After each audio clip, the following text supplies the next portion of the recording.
بالله من الشيطان الرجيم من همزه ونفخه ونفسه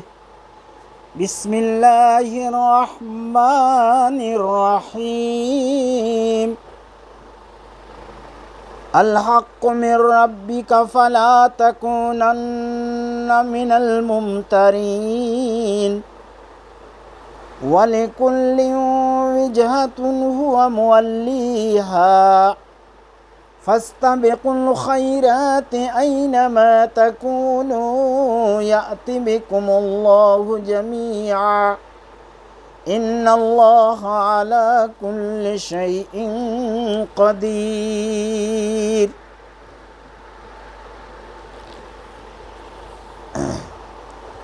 اللہ رب العالمین نے فرمایا الحق من ربک، حق تیرے رب کی جانب سے ہے، فلا تکونن من الممترین، تو آپ ہرگز شک و شبہ کرنے والوں میں سے نہ بنے۔ اللہ فرماتا ہے کہ یہ قرآن کی باتیں یہ تیرے پروردگار کی جانب سے ہیں جو صحیح ہیں، حق ہے۔ تو اے لوگو، اے مسلمانوں، اے نبی، آپ شک کرنے والوں میں سے نہ بنیں، بلکہ اس پر یقین کریں اور اس بات کو اپنے دل و دماغ میں مضبوطی کے ساتھ جما لیں کہ یہ کسی انسان کا کلام نہیں ہے، کسی شیطانی کلام سے یہ ماخوذ نہیں ہے، بلکہ ڈائریکٹ یہ رب العالمین کا کلام ہے جو حضرت جبریل کے توسط سے نبی پاک صلی اللہ علیہ وسلم پر اتارا جا رہا ہے۔ اللہ رب العالمین نے قرآن کریم کی اس آیت کریمہ میں اس سے پہلے آیت میں اللہ نے یہ بیان فرمایا تھا کہ یہ یہودی آپ کو پہچانتے ہیں اس طرح سے اے نبی جس طرح وہ اپنے بیٹوں کو پہچانتے ہیں، بلکہ ان سے بھی زیادہ آپ کو پہچانتے ہیں، لیکن ان میں کی ایک جماعت حق کو چھپاتی ہے اور وہ لوگ جان رہے ہیں کہ حق یہی ہے۔ اللہ تعالیٰ کہتا ہے وہ لوگ حق کو جاننے کے باوجود چھپا رہے تھے، اے نبی سن لو یہ حق ہے، اور حق کو چھپانا کفر ہے، حق کو چھپانا اللہ رب العالمین کی نافرمانی ہے۔ یہ حق ہے، صحیح ہے، آپ اس میں شک و شبہ کرنے والوں میں سے جس طرح یہودی شک و شبہ کرنے والے بنے اس طرح نہ بنے۔ آگے اللہ نے فرمایا وَلِكُلٍّ وِجْهَةٌ هُوَ مُوَلِّيهَا فَاسْتَبِقُوا الْخَيْرَاتِ أَيْنَمَا تَكُونُوا يَأْتِ بِكُمُ اللَّهُ جَمِيعًا۔ ہر ایک نہ ایک طرف متوجہ ہو رہا ہے، ہر ایک نے اپنا اپنا قبلہ متعین کر لیا ہے، جس قبلے کی طرف وہ منہ کرتا ہے۔ اللہ فرماتا ہے ہر ایک نے ایسا کیا، عیسائیوں نے کیا، اپنا قبلہ ان کا الگ ہے، یہودیوں نے کیا، یہودیوں کا قبلہ الگ ہے، اب یہ مسلمانوں کا قبلہ ہے جو بیت المقدس سے پھیر کر اب بیت اللہ کی طرف ان کو رخ کرنے کا حکم دیا جا رہا ہے۔ تو ہر ایک نے اپنا اپنا قبلہ متعین کر رکھا ہے، ہر ایک نہ ایک طرف متوجہ ہو رہا ہے۔ فَاسْتَبِقُوا الْخَيْرَاتِ، تم خیرات میں، بھلائی کے کاموں میں آگے بڑھو، بھلائی کے کاموں میں آگے بڑھو، اور یہ قبلہ تمہارے لیے متعین کر دیا گیا۔ اب اس قبلے کو تم متعین ہونے کے بعد ہر قسم کی بھلائی کے کاموں میں زیادہ سے زیادہ آگے بڑھو، زیادہ سے زیادہ حصہ لو اور بھلائی کے کاموں کو کرو۔ اللہ فرماتا ہے اینما تکونوا یأتی بکم اللہ جمیعا، جہاں کہیں تم رہو اللہ تم کو اکٹھا لائے گا۔ اللہ کہتا ہے جہاں کہیں بھی تم ہو، پہاڑوں میں ہو، ندیوں میں ہو، نالوں میں ہو، مکانوں میں ہو، کھیتوں میں ہو، ماٹھوں میں ہو، جہاں کہیں بھی تم ہو اللہ تم کو اکٹھا جمع کرے گا۔ اگر تم کو